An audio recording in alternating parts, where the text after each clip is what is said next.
онова момче, което е от Брестовица, беше едно да спаси от взрив една бензиностанция към Карлово.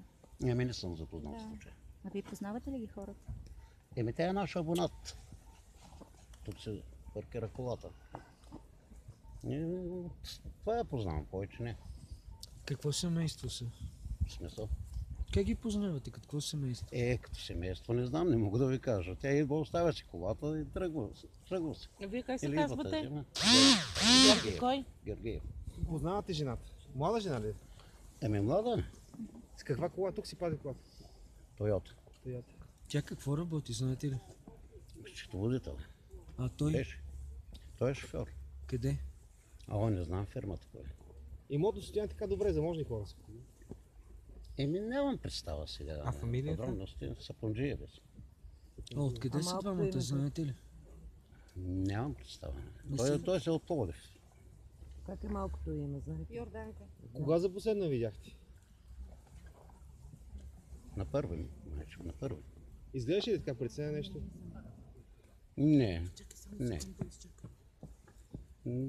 Не беше притеснена. Напротив, запали си колата по обяд някъде и каза, че отива на някакво село там при баба си. С детенцето? Да. И с това ще се е прибрала. Гледам даже, понеже водим тетрадка тук, кой кога се прибира, кой кога излиза от паркинга. И тя се е прибрала 17:15. Гледам, че колегата е записал. А те живееха ли заедно? Заедно ли? Семейството са би трябвало заедно да са. На него не сте го засъжили на паркинга? Не, той отвън се държи колата. Някакви проблеми, нещо споделяла ли?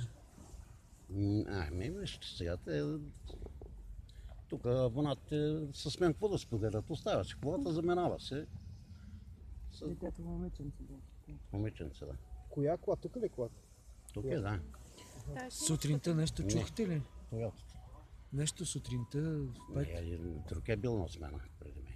Аз застъпвам от 6. Как разбрахте? Като не дойдоха полицаи там, и те първо техните са дошли, ама аз съм бил вътре в кабинката и не съм видял случая там с въжето, как е слязал. Обаче после вече взеха майка ли му, да знам, не ги знам кои хора са точно.